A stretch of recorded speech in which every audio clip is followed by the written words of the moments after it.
nabasa naman yung statement. Pero pag nabasa ko na, handa kami ng sagot. Kasi hindi ko rin palalampasin yung ginagawa nila sa akin. Ma'am, sasabihin na raw kayo ng NBI? I will gladly answer yung gusto nilang mga tanong na ipasagot. Pero dapat sumagot din sila sa mga tanong ko sa kanila. Mag-uusap na lang kami doon pag nandiyan na yung pamilya. Ma'am, si Colonel Nolasco, how's the professional things? This is the reason why we don't want to discuss confidential. And yan, kaya may batas na bawal pag-usapan ng confidential funds. Ulit na namin sinasabi sa House of Representatives. Ma'am, pero tama po ba yung testimony kanina? We will wait for Colonel na lang. Next question, please. Ma'am? Last two.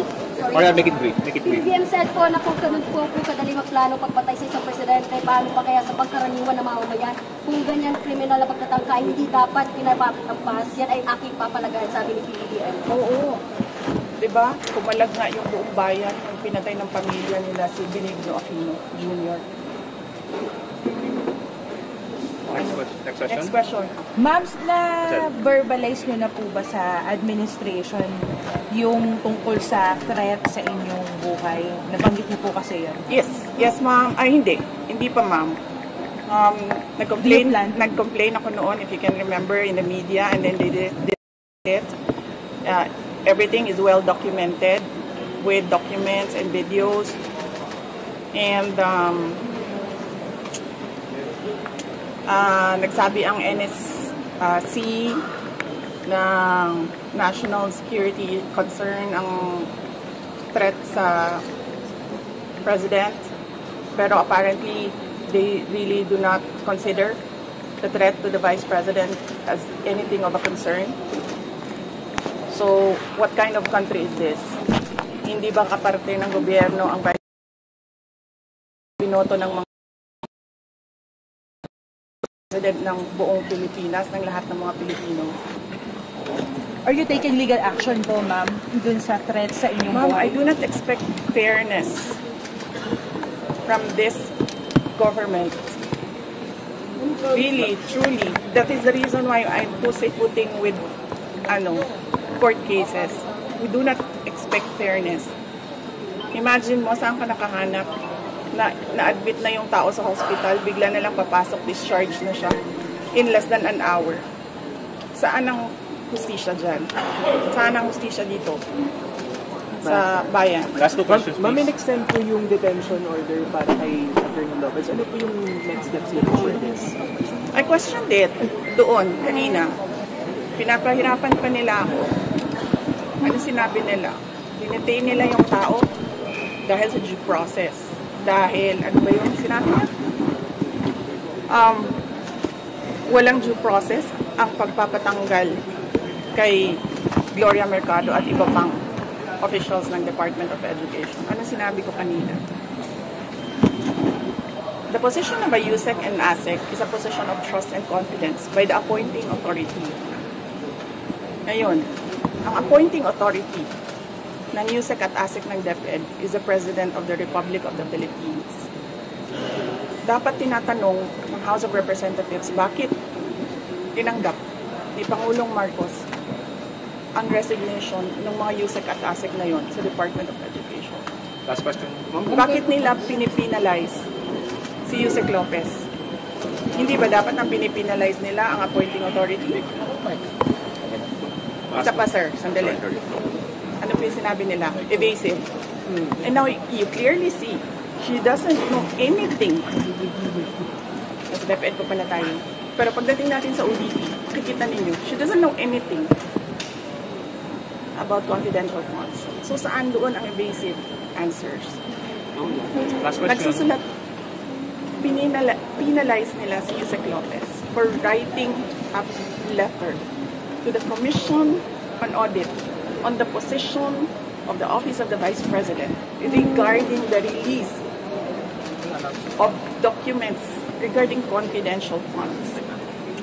Bakit mo i-penalize ang tao pumirma para sa isang opisina, posisyon ng opisina? Saan ang hustisya dito? And ano sinabi nila kanina? Diba?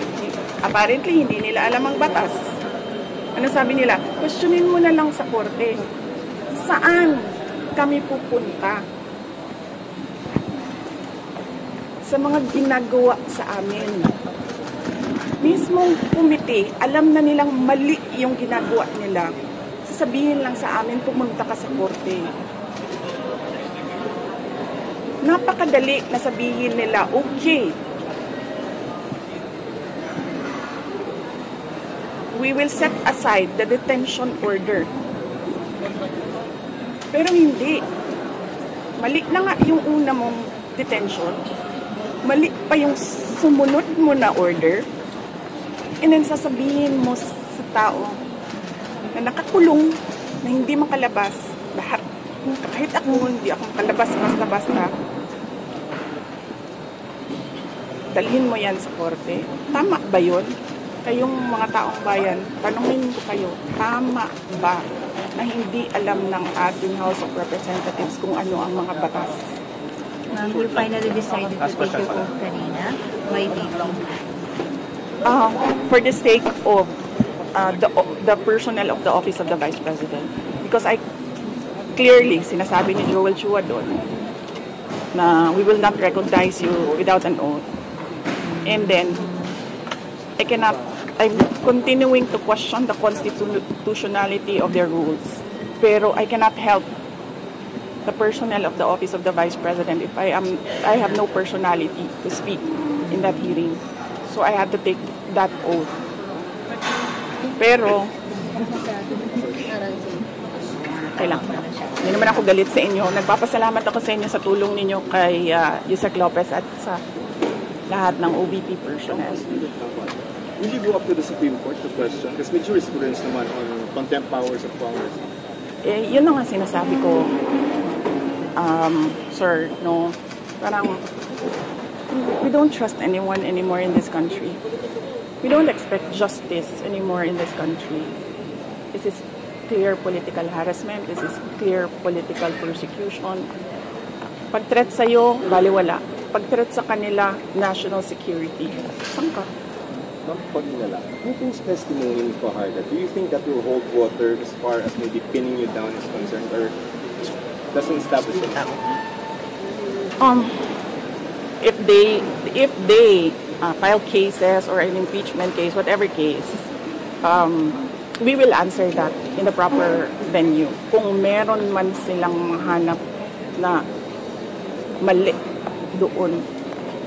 But apparently, nakikita nyo kanina na uubos na yung tanong nila, hindi pa sila makapag-contempt kay Edward. Kasi nagsasabi ng totoo yung tao. Ma'am, you said contempt. Are you expecting again any contempt sa hearing ngayon?